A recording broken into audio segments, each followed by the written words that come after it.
Kapag ang babae ang tumatanda pero lumalove life pa rin, ang daming marites. Lalo na kung mas bata ang lalaking jowa. Matrona, cougar, sugar mama, losyang, at ang pinakamalala, nagmumurang kamatis. Hep hep? Ibabato mo ba yan kay Priyanka Chopra na mas matanda sa asawang si Nick Jonas ng 10 taon? O kay Brigitte Macron, ang First Lady ng France na mas matanda ng 25 years kay President Emmanuel Macron na naging estudyante pa niya? O kay Ate V, as in the star for all seasons, Vilma Santos, na 31 na noong magsimulang makadate ang 21 anyos na dating senador na si Ralph Recto. Sa talaan sa mga relasyon sa pagitan ng babae at lalaki sa buong mundo, mas madalas pa rin na lalaki ang mas matanda. Pinakamalaki ang agwat sa Africa kung saan mahigit 10 taon ang kadalasang lamang ng lalaki. Medyo maliit naman ang gap pagdating sa United States at China na 2.2 years ang gap. Pero porke ba yan ang dominante? Yan lang ang pwede? Kebs dyan ang mag-asawang Nilo at Bonifacia Nies na 30 years ang age gap. Lifeguard ang 39 anyos na mister. Samantalang byuda at may 9 na anak bago niya naging misis, ang ngayoy 71 taong gulang niyang dream girl. May pagtingin na daw siya sa akin. Nung bata pa siya, kakahiya sa mga tao. Kailangan dapat pakita mo sa kanila kung gaano kamahal ang isa't isa. Habang umaano po yung panahon, yung taon, yun, unti-unti na naman pong naging okay ang lahat. Tanggap na rin ang mga anak ko ang pagsasama namin. Eh kayo mga kapuso, anong say nyo kung mas matanda si babae kay lalaki? Is it okay to fall for younger guys? Hello mga kapuso! Ako si Dr. Ana Tuazon, ang inyong kakwentuhan na psychologist sa Share Ko Lang. Tinanong namin kayo kung ano ba ang tingin nyo sa isang relasyon kung saan mas matanda ang babae kaysa lalaki. Pag-uusapan natin ang inyong mga shinare kasama ang sex therapist na si Dr. Rica Cruz. Hi, Doc Ana! Maraming salamat at inimbitahan mo ako dito sa show mo. Nako, thank you, and we're so honored na, and I'm really happy to actually have a fellow psychologist on our show. Ang pinag-uusapan natin, mas matandang, di ba? Yung babae yung mas matanda, yung lalaki mas bata. Meron bang parang natural attraction to a mature woman? What do you think? Oo, meron. Meron naman kasi talaga.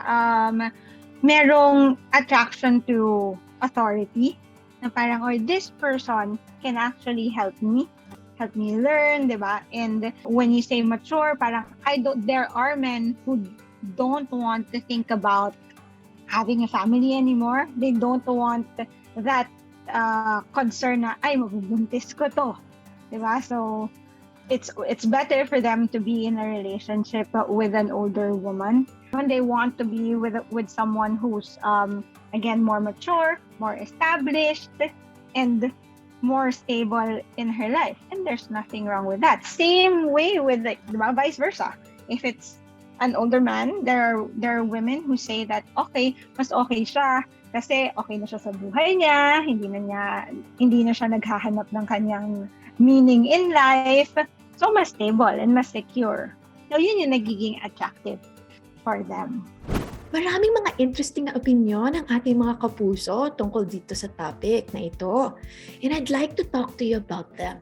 Meron pa tayong isang commenter, ito ang kanyang response. Sabi niya, love knows no age. Cliché but true. Pag nahanap mo talaga yung mamahalin mo sa buhay, it doesn't matter kung younger or older siya sa'yo. Ang importante, yung connection nyo, yung chemistry nyo, yun ang pinaka-importante.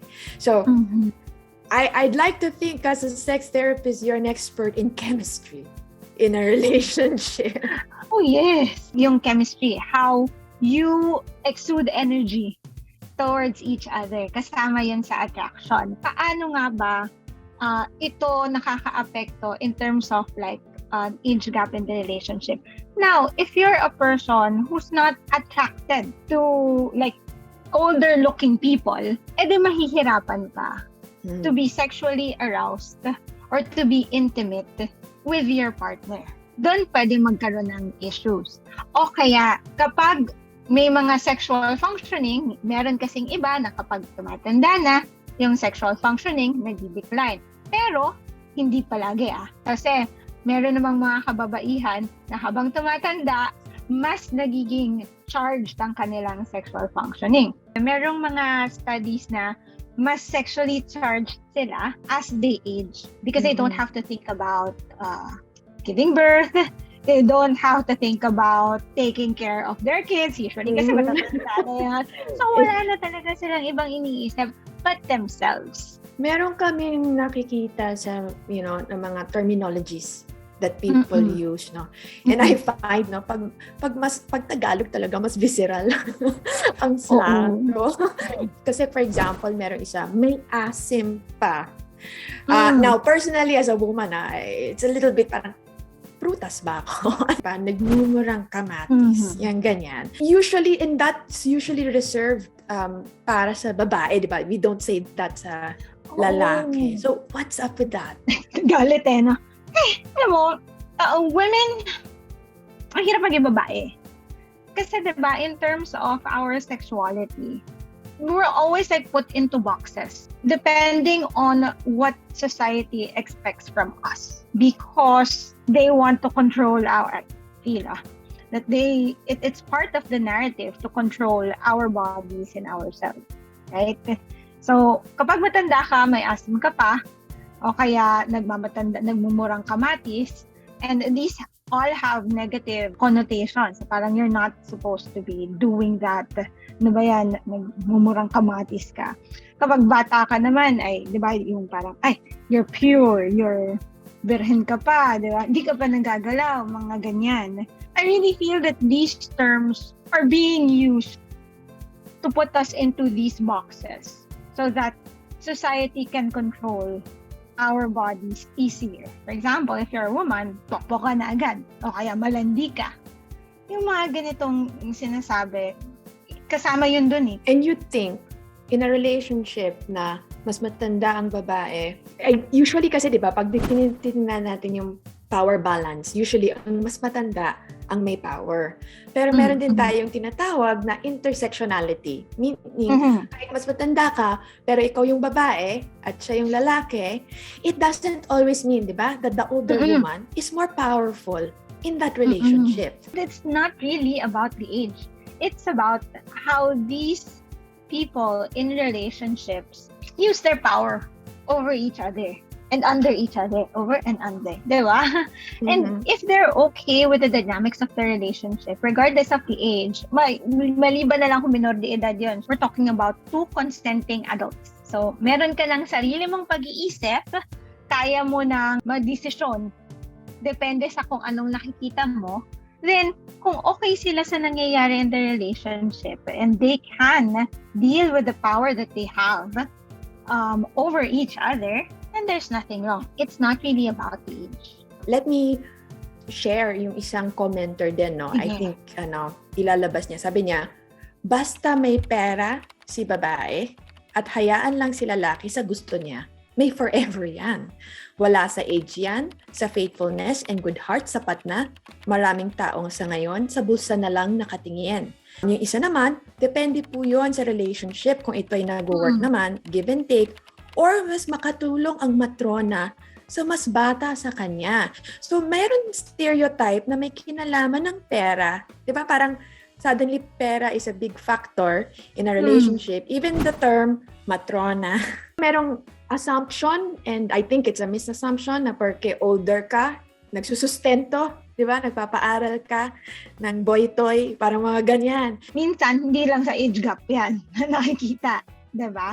At yung mga ganitong relasyon, sabi mo, matrona, meron pa nga yung mga sugar mommy. Ako ang pananaw ko dito, kung sila ay dalawang, again, consenting adults. The woman has agency na alam ko madami akong pera, diba? Gusto kong ibigay sa'yo. If you're just with me because of my money, okay lang ako doon, and so be it. Para kasi sa usapang mga relasyon, kung yung dalawang nandun sa loob ng relationship ay masaya dun sa ginagawa nila, diba? Basta hindi sila nagkakasakitan, walang exploitation, walang abuse, walang coercion, yung mga sinasabi ng ibang tao is just noise. So basta alam mo yung pinasok mo, and I think this is such good general relationship advice, whether may age gap or not, di ba? Yeah, you know what you're getting into. Even if, okay, consenting, meron bang harm na may ganong stereotype? Kasi yan na, may judgment na. Ay, nako, siguro binili yan para sa kanya. Or siguro, diba, nagpabahay yan, diba? Nagpatayo ng bahay, ganyan. What is the harm of these stereotypes? And kasi, di ba, we're really focusing on the older woman. Sabi ko nga sa'yo kanina lahat ng gawin ng babae, kahit na anong edad pa yan, ma-judge tayo. It's a given. Diba? Nakaka-harm ba yun? Oo. Siyempre, because it hinders us from doing what we want to do, from reaching our full potential, because we are being controlled by fear of judgment, di ba? Shame na ano na lang sasabihin ng kapitbahay natin, di ba?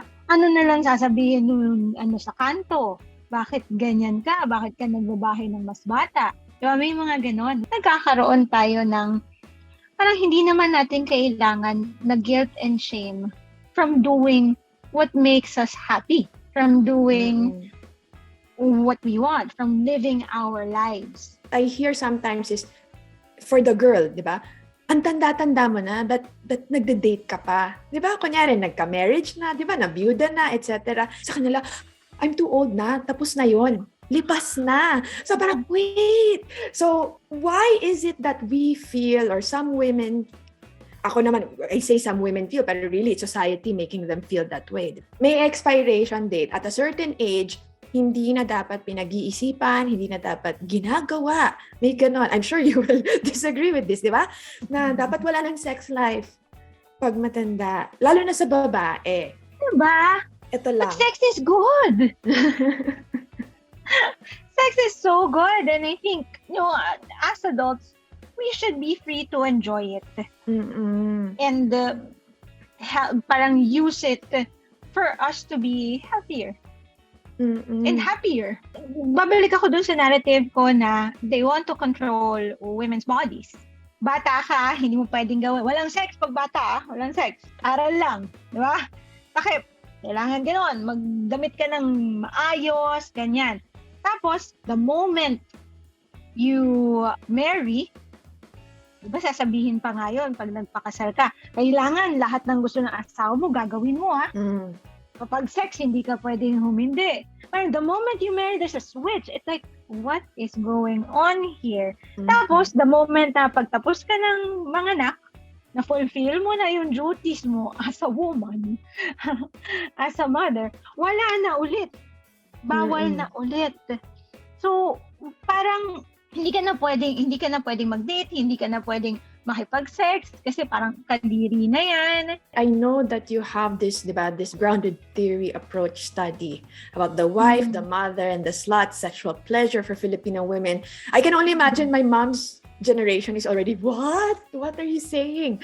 So how can women, especially, diba, for me, kasi confidence is sexy. Ultimately, what makes someone sexy is confidence, and there's nothing confident like a woman with, diba, that has gone through life and knows what she wants. Yeah. So actually, for me, parang it makes sense that the older woman has all the capacity, but potential Yes. to be sexy. In my theory, I call the renewed woman. Kasi parang napagdaanan na niya, parang you're confident with who you are as a sexual person and a sexual being. At madaming ganang mga kababaihan dahil hindi lang nila ma-express ng maayos kasi nga the society has already judged them. So, hindi talaga totoo, di ba, yung sinasabi nila, pag naging nanay na, hindi na importante ang sex para sa kanila. Yan. Yan ang sabi nila. It's not what I think. But sabi nila, nawawalan daw ng sexual appeal pag nanay na, pag tumatanda, nawawalan na daw ng alindog. Ay, Judgment na naman yan eh. Doon sa katawan ng babae. Tingnan mo, parang itong mga words na ito, the terms are about the body of a woman. Wala ng alindog, nawawala na ng appeal, 'Di ba? Losyang na nasa physical attributes 'yun eh. Kasi titingnan ng mga tao. Kaya parang nagalit ako. Yeah. Eh, Parang hindi naman object talaga pa rin dapat. di ba? Oo. Hindi naman talaga dapat. Kasi ano bang pakialam nyo sa katawan ng babae? Kung maayos naman kami, di ba? Masaya naman kami sa mga katawan namin. Gagawin namin kung anong gusto namin gawin. Alam mo ba, meron akong kwento. Because we're talking about older women, Nung nag-aaral ako abroad, isa dun sa mga case study namin, ay ganyan-ganyan. Byuda, 75 years old. Tapos, nagkaroon siya ng boyfriend. Tapos, nung nagkaroon siya ng boyfriend, doon niya naranasan, first time, mag-orgasm. Yeah, I can imagine. Right? And we're like, oh my gosh. And kahit siya mismo parang, what is this that I've been missing my whole life? Pero ang saya-saya niya that she was able to experience that. Which means sex, happiness, and wanting to pleasure the body. Kahit matanda, pwede. Napaisip tuloy ako kasi sa social conventions ng the traditional life stage of a woman according to traditional society, never actually napaprioritize or napavalue ang sexual pleasure ng babae. Diba? You're meant to be a good daughter, obey, and then you're meant to be a good wife, obey. Again, good mother, diba? Prioritize your children. In a way, it makes sense that at a certain age, and you're done with all those, diba, roles for other people, that the older woman, now free from all these roles, can now finally focus on her pleasure. Oo. But that's the sad thing about it. Do you really have to go through all these roles before you focus on yourself? That's the sad part. Parang retirement lang. Sa retirement ka lang pwedeng magka-organ. Ganon. Sa retirement ka lang pwede sumaya. Parang hindi eh. You can, sexual pleasure is the right. Dahil yun na rin ang pinag-uusapan natin. Sexual pleasure is the right of any person. Diba? And any woman. Kahit na ano pang edad. I think we have to learn how to let other people live their lives the way that they want to. Now, if there's abuse involved, if we see that there's exploitation involved, if we see that there's, diba, parang coercion involved, that's when we step in. Kasi tutulong na tayo eh. If they're two consenting adults, naiintindihan nila ang pangangailangan ng isa't isa. Isa't isa. They're happy to do it. They can communicate what they want, especially for the woman. After that, wala na. Wapake na sa judgment. Oo. Madami talaga marites. Tapos mabuti kung marites na nag-uusap-usap lang. Pero meron kasing iba na may kasamang judgment. Ay, ano ba yan? Yung matrona. Ay, ano ba yan? Nagmumurang kamatis. Ngayon, matamis naman yung kamatis. Go lang ng go. Okay. Go. Nako, thank you so much, Doc Rica. It's really refreshing na pwede nating pag-usapan ito at sana parang mapag-usapan na yun na nga, walang angle na marites or judgmental. Di ba? Just I think talking about it can help make, allow people, sabi mo nga, to live the life that they want, to love the way they want. Parang, don't poop on people's happiness. Exactly. Di ba? Maghanap ka na lang ng kasiyahan mong sarili kung ikaw ay naiinggit. Pero, yun kung nagmamahalan ng ibang tao, bakit mo, who are we to stop them? We share all the love that we can. All right. Thank you, Doc Rica, for joining us today. I genuinely appreciate all your insights. And I hope more women really, diba, can hear this kind of messaging. Kung may gusto kayong pag-usapan, mag-iwan lang ng comment below or email us at sharekolang@gmanews.tv. We're also streaming on Spotify, Apple Podcasts, and Google Podcasts. Thanks for tuning in.